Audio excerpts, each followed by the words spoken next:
We're back at BlogWorld New Media Expo 2011. I have a man that everybody knows, the most popular man here. The man, the myth, the legend, Chris Pirillo. I can't believe this is the first time in my entire life anybody's ever called me a man. Listen, you are the man. You are I'm a web streaming god. No. That likes wine. I'm not. Yeah, I definitely like this is my interview juice. This is not wine. So you've been here for 2 days now. 2 days on the show floor. We've been trying to get in touch with you. We can't find you. You're what do you mean you can't find me? I'm like vanished? sitting right there. Yeah, sometimes I have to go to the little boy's room. See, there I go, boy. I don't know. I was like, oh, I want to get Chris on, and then I look, he's gone. Poof. You know, when you come to these shows, and if you do anything online, by the way, I'm sorry for smacking my lips, Mr. Producer, like a couple seconds, like that. I know it's like you can. Chris could do whatever he wants. You can edit that in post, right? This isn't live, right? Okay, great. Yeah. No, you get pulled 13 different directions when you come to these shows, and I love that too. Yeah. Because it's kind of serendipity. You walk down the hall, you meet someone new, someone knows you, you know them, and that's inevitably what will happen. So I'll start streaming, I'll get up to do something, and then I won't come back for like 3 hours because I'm like pulled away. Yeah, it's thank God I have my wife doing all the PR stuff here. Nice. And slave labor. Yeah, gotta love it. It's great. Never one reason to have a relationship these days. Slave labor. Yeah, it's excellent. You're although I coming refuse from, to do that to my girlfriend. Anyway, yes. I just force her. Once you're married, you can do whatever you want. Well, kind of. Yeah. Speaking as someone who was formerly married, kinda. That's great advice. Sorry, from I Chris didn't Pirillo. mean to interrupt your Chris Pirillo segue. says kinda. Hashtag. Yeah, kinda. So you're coming from, and it's interesting. You came from a traditional media, right? Yeah. You were on TechTV. You left. Yeah, that's the funny thing is I started on the internet. Okay. And went to traditional media, and because it was an opportunity, right? Sure. I mean, we look at these things as producers, as content producers. And assuming are we on the same level? Are you saying I'm on the same level? Yeah, no, as you? you're like beyond me. You got a whole network. I'm just Guy. I'm Chris. That's it. So I started out on the internet, 1992, and then evolved. From that. What were you doing in '92? Sharing information. Prodigy. Largely. No, it was at the University of Northern Iowa. I was Okay. getting a degree in English education. Well, actually, when I first got online, I was an elementary ed major. Switched to English ed after I realized I really like this writing thing. Yeah. I got to have something to fall back on. Teaching would be good. Sure. Graduated in '96. Not long after that, started to pursue a master's in industrial organizational psychology. Okay. IO.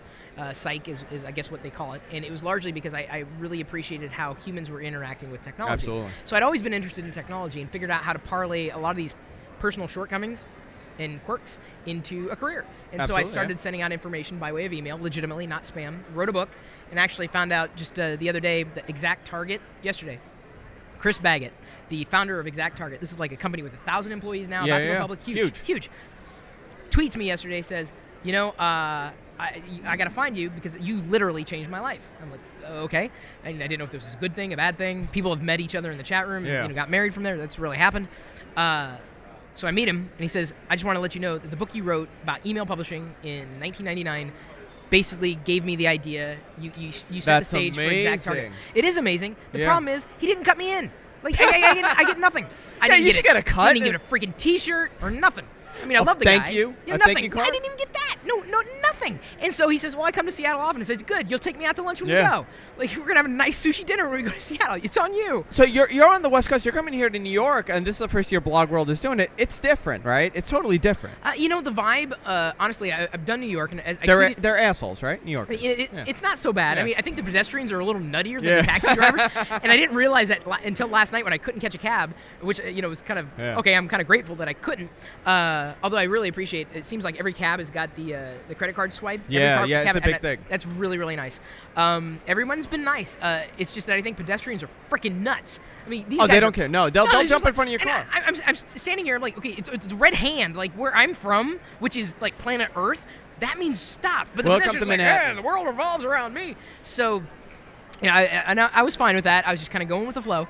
And I realized that every 2 inches in New York City, it's a different smell. So if something stinks, like this urine smells completely different from this urine. Absolutely. It's crazy. And the summer is brutal. I love New York City in the fall. Yeah. The early spring, when it's just hitting like the 50s, it's beautiful. But the summer, it's miserable. I won't step foot in the city. I Really? live in Queens, which is New York City. Okay. I live in I'm the still kind of getting, Okay. So around Queens is New York City, Okay. the 5 boroughs. But I'm in the non-city portion of Queens, so I'm in like the suburbs of New York City. I'm one of the only suburbs. So when I tell people I live in Queens, they go, ugh. I'm like, no. I have houses. There's lawns. Right. There's trees. Life. So it's interesting. There's life. Normal people, and I rarely come into the city. Yeah. So the last 3 days I've been coming here, and I'm like, this is miserable. This is horrible. I hate coming into Manhattan. But See, I've had light experiences. This is my 3rd time to New York, primarily in Manhattan. So I've done the tourist things, went to Ground Zero, Statue Yeah. of Liberty, Empire State Building. And I'm generally not interested in that when I travel, because most of what I travel for is business, Yeah. primarily doing You're always conferences, working, I'm yeah. speaking, I'm doing something.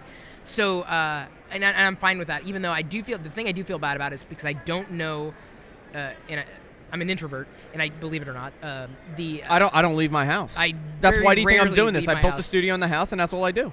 And I think that's fine. I do the same thing. That's why I'm like 37 years old, and I'm, still not wrinkled. Yay! Well, Because I like never get the out tanning, of the house. the tanning is ruining me. So you do tanning? I'm from Queens. Dude, this I'm is what afraid. we do. They like shoot like I'm afraid of microwaves. I know, right? but we have to wear a big gold chain and tan and have big You hair. do? That's what we have I to heard do. about you guys out Yeah. here. Like you're a little weird. We're that way. very close to the Jersey Shore. The people from Queens Yeah, okay, are very close can to Jersey you Shore explain to me people. how this show got popular? Jersey Shore? Like all of a sudden, like Snooki or whatever, yeah. and then the situation. Dude, when your name has an article in it, Yeah. like that's. I went to you've school arrived. with each and every one of those people. Really? Everyone Wait, I went to school is like that. The type. Okay, I The say type. the people or the people. types. Like These are people types. I would never want to meet anywhere. No, when I see Snooki, I just see syphilis.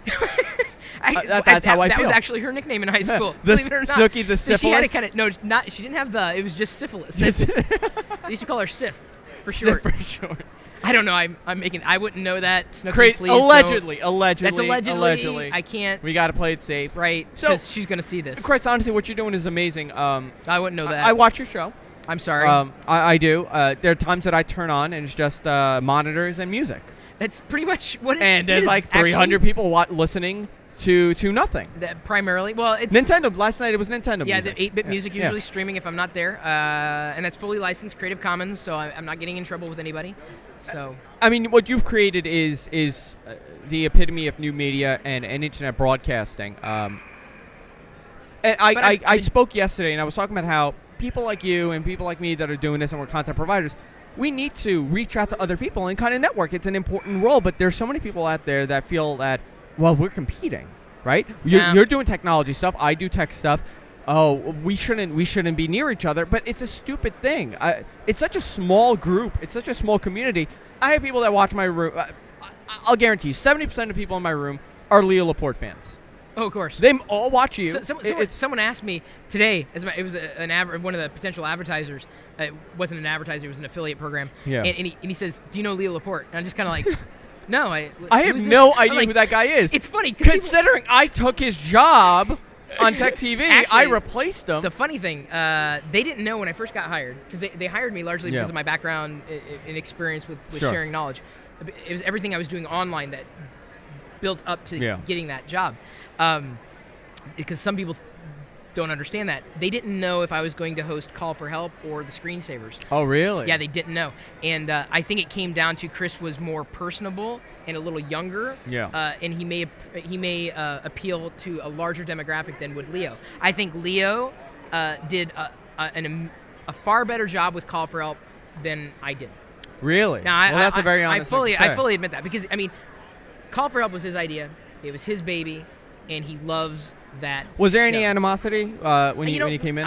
Well, okay. Do you feel that there still I is? can only speak for myself, For yourself. but there was never any animosity. I think it was frustrating for me to have to try to fill Leo's shoes. Yeah, 'cause that's a he's big like a that's size big shoes. Yeah. 12, like huge. Yeah, and they say the size of the man's shoes. I don't know. Yeah. I don't know what they say really about that. Large hands. Yeah, something like that. So there was no animosity for me. I didn't have ZDTV or TechTV because I was not in an area that could get it. So I didn't know much about the network. But for the longest time, I swear my name was You're Not Leo, because. But that has to be so frustrating. I mean, it's you're huge. not even trying to be that. I'm not even close. I've never never tried to be anybody but myself. Sure. The challenge is, and I think the show that if there's an equivalent, it's Coast to Coast AM, which is one of my favorite with shows of all time. Nori or Bell? Honestly, they both have great personalities. I like Nori. So that's the thing. Each one has distinct personalities, Yeah. and when you see them for who they are, when Nori first jumped in, and now I'm not a huge Ian Punnett fan, not George Knapp fan, et cetera, but when Nori first stepped in, everyone's, you're not art, this is horrible. But I don't think he was ever. I mean, it's the same thing. I never saw George Nori and said, well, he's trying to be Art Bell. Exactly. So why did you have that? But you understand that, and this is the challenge that I think content producers have online, is that we're doing what we do because we feel it somewhere, and we realize we can generate revenue and have a career.